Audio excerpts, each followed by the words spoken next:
Welcome to Africa Answers, a series featuring young African leaders unpacking topical issues affecting Africa and proposing solutions to challenges. I'm your host, Silindile Mlilo.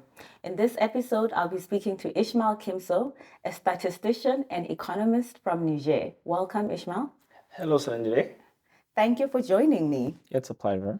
I am looking forward to speaking to you because particularly about the Sahel region, right? For me, it's a region that became familiar to me through engaging with you in this fellowship, right? For people who might not know about the Sahel region, can you please take us through what is the Sahel region? So, the Sahel is the ecoclimatic and the biogeographic region that stands between the Sahara and the Sudanian savanna. It's also the region that stands between the Atlantic Ocean and the Red Sea. You might have, depending on the organization, they define the number of countries in the Sahel differently, but I think that one of the widest definition is the one used by the UN, and it includes countries like Burkina, Cameroon, Gambia, Guinea, Mali, Mauritania, Niger, Nigeria, Senegal, and Chad as countries of the Sahel. When we talk about Sahel, right, or when we hear about Sahel, one of the things that come up a lot is the insecurity that is taking place, right? Can you please speak to us about that? Okay, so the insecurity in the Sahel is really serious, and that's a reality. What happened is that after the Arab Spring, you had Gaddafi from Libya who was toppled. And when he was overthrown, you need to know that Libya is a really rich country. They're top 10 producers of oil worldwide, top 3 in Africa. So they had a lot of weapons. His regime was really armed. And then when he was toppled, all of these weapons just evaporated in the Sahel. The weapons went all through the region. And then you had initially insecurity in Mali. This had prompted the intervention of the French with the Operation Serval. Unfortunately, 10 years later, the situation exacerbated, and you have insecurity not only in Niger, but also in Burkina Faso, where you have at least a third of the territory that is lost by that is gained by terrorists. You also have parts of Niger that are really insecure, and insecurity is actually going up to the Gulf of Guinea near Benin, Ghana, and even Cote d'Ivoire. So the situation is really, really bad. And you also need to consider the humanitarian crisis that you have in the region. You have over 2 million people who are displaced. You have 11,000 schools that are also closed. And I think that last year, around 2,000 people tied to terrorists in that region. Yeah. Let's talk about coup d'etats, right? Your region is also known for having experienced some coup d'etats, right? Is there a link between some of the coup d'etats that have taken place? I would say that the main trigger of coup d'etats in the region has been of two type. The first one will be because of the insecurity that we just talked about. In many countries, people have felt that the states, the governments, were not able to provide security, which is actually the role of the states. And because of this incapacity of the role to provide basic security and protection of civilians, you've had coup d'etats, and they were overthrown by military leaders. And in many cases, we must say, with support of the population, because in some instances, you even had popular, you could even consider it to be like a popular revolution because you had a lot of demonstration and people who were fed up of having all of this insecurity. The other element that I would say that is also responsible of coup d'etats is also the the lack of trust between the populations and the states. You do have corruption in some areas, um, and because of this bad governance, people also believe that the leader should not be in power, and that also prompts coup d'etats. Yeah, yeah. And then in terms of like leadership, where are the gaps? What do you think what do you think leadership should be doing in ensuring that there's stability and peace within the region? I think that where you do not have an active presence of the state, where there is a gap, you're going to leave that void to other groups, to terrorist groups. So I think that leadership has to play an important role. If you do not have good institutions, if you do not have good governance, if you do not have education, if you do not have medical services, people are going to, if you take Africa, you have the median age which is 18, very young, and you have one of the highest unemployment rate in the world. In Europe, when you have two digits of unemployment, that's really bad. In Africa, you can multiply that by three, and people are not having jobs. So unless the government is capable of providing a minimum of um, assistance, minimum of support to population, it's going to be a serious problem. Yeah, yeah. And then in terms of the regional leadership or transnational governance institutions, right? What role do they have to play here? Are we seeing any action or any move towards addressing issues of insecurity in the Sahel?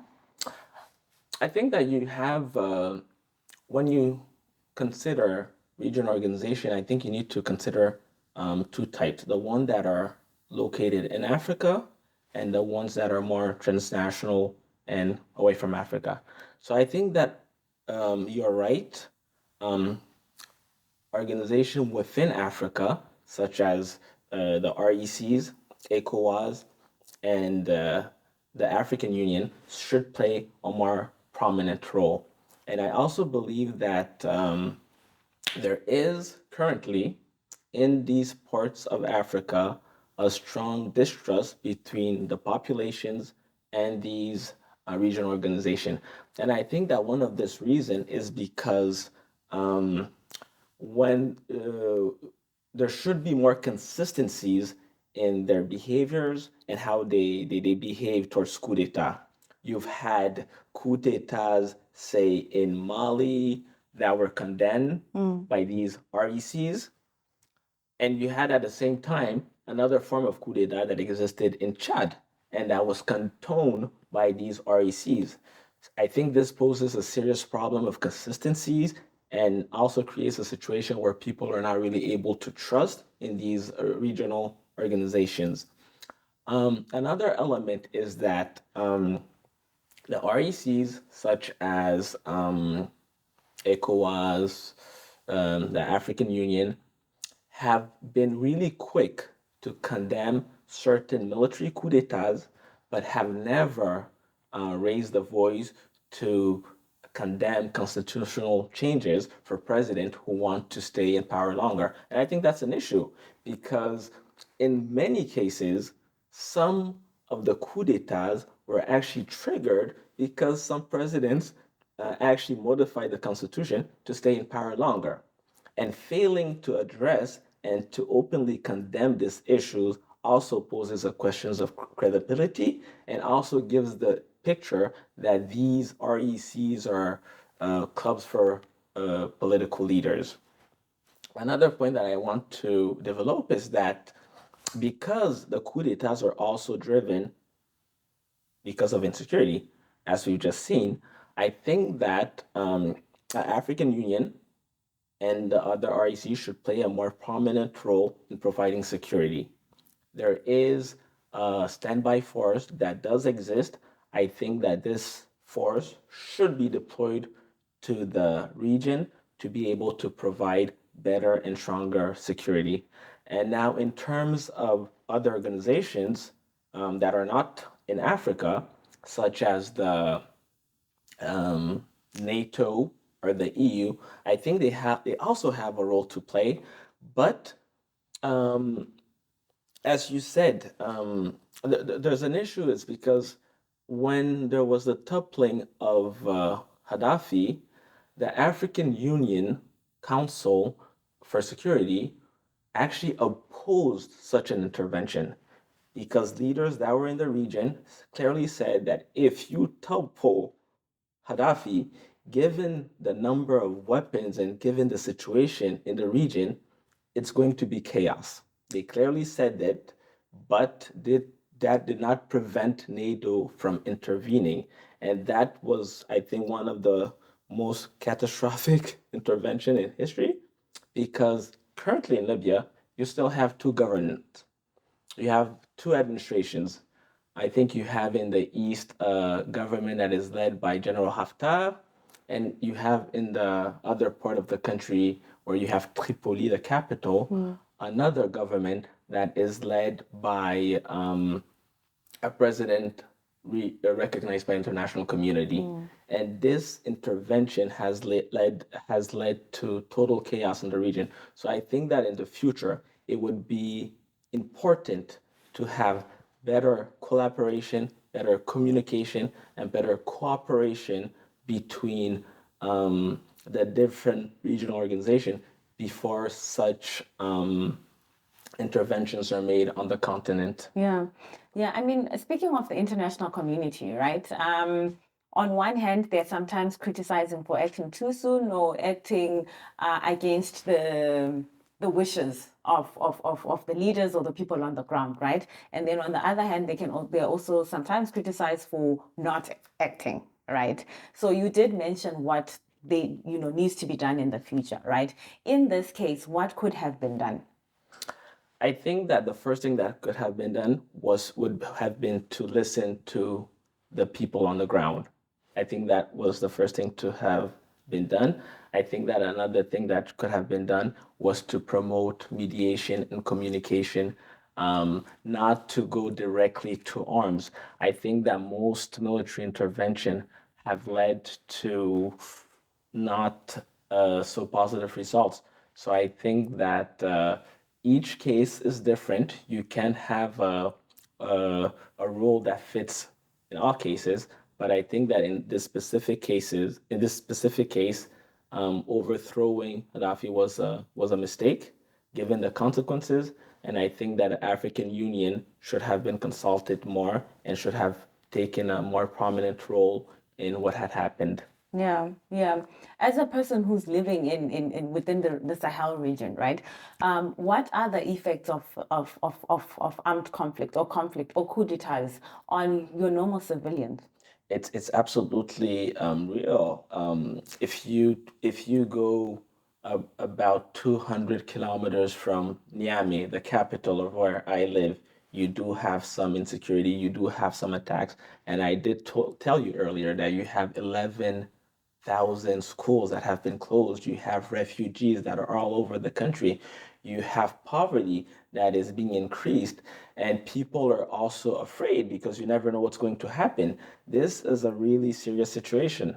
Yeah, yeah, yeah. No, I mean, I can imagine. So, I mean, in terms of that, right? So, what is happening then on the ground? I mean, there's the high level, right? Interventions and whatever's going on up there at the high end. But at the contextual level, are there any initiatives that are being implemented to address some of the effects of such conflicts or coup d'etats? Um, I think that you do have, and I think it's a $1 million question because you do have a lot of projects, do have a lot of initiatives um, against the insecurity. I think that you might have at some point in time, you had at least the MINUSMA, which is the UN peacekeeping force that is about 15,000 men that was on the ground. To that, you had Barkhane.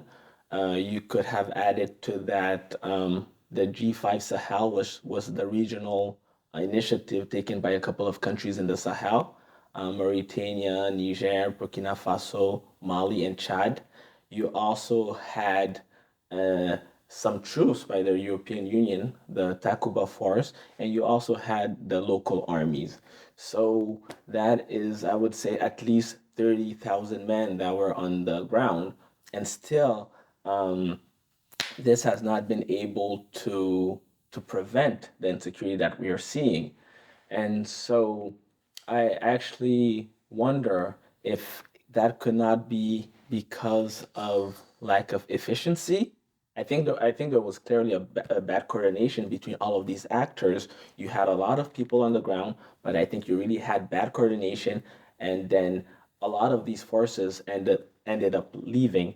I also think that you need to have good governance, because if you have an initiative on the ground and that it is not managed in a very efficient and a transparent way, you really have bad results. Another element that also prompted the coup d'etats was that many of these countries that are affected by insecurity were the governments were also accused of mismanaging the funds that were specifically destined to fight terrorism. That's a reality. So I think that all of these points need to be addressed. It's not going to be one solution. It has to be first solutions that are going to be taken by local countries, by Africa, and at the regional level.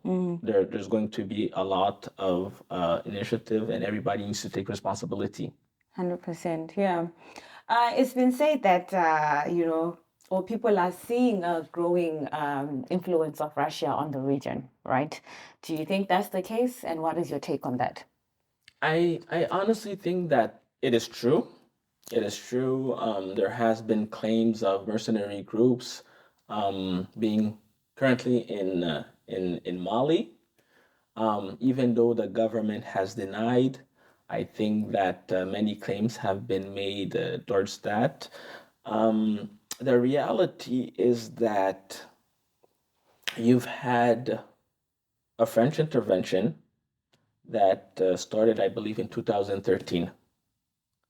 It was very, at the time, terrorism was really limited. And after 10 years, terrorism has spread into the entire region. I can't say, and I don't know if the Russians are going to be more effective, but I just know that this comes from a frustration by the people in Mali. If you have a military intervention where people are in power for a long time, or you have a military intervention that lasts a long time, and you're not going to and you do not find a solution, people are going to be frustrated, and people are going to demand of that force to deport. I think that's what we've seen in Afghanistan. I think that's what we've seen in Iraq. I think that what we're going to see in any country where you have forces that stay for a long time, and the results that were expected do not come. I also believe that if the Russians stay in Mali for a long period of time and the results are the same that what we had in the past with the previous forces, they're also going to ask the Russians to leave.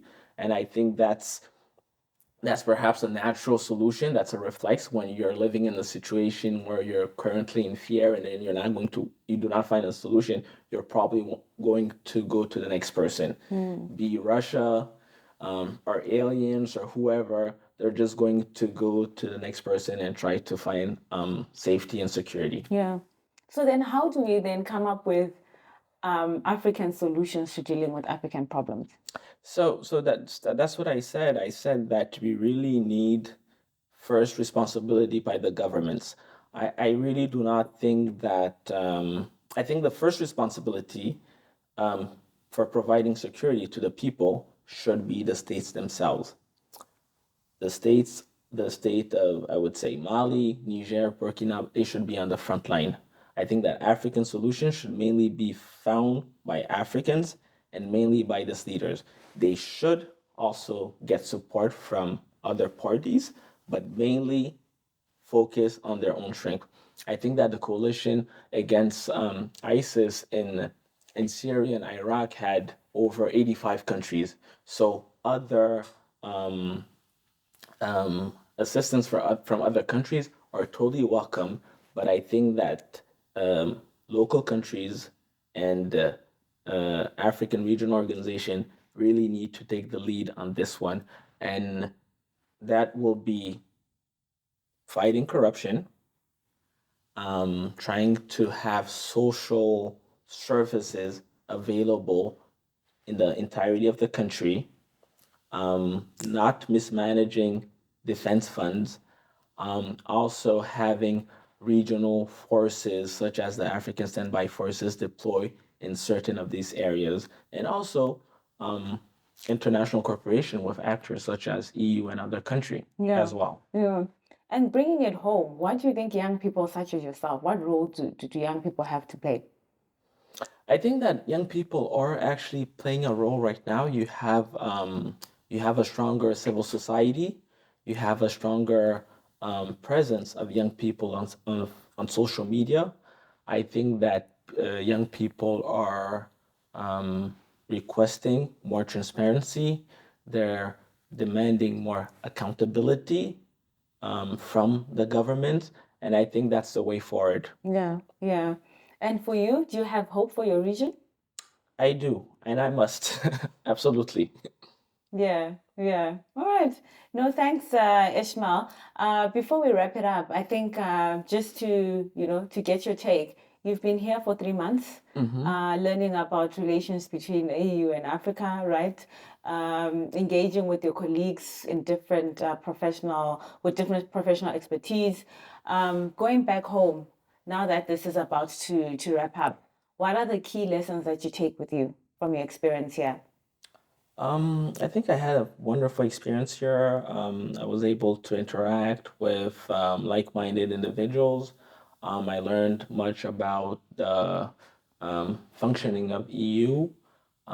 We've also heard a lot about from African leaders, and I think all of these experiences and all of these interaction are going to be very helpful to me. Awesome. Thank you so much for your time. Thank Thank you so you. much for your insights. It's been great. Thank you. It was a pleasure.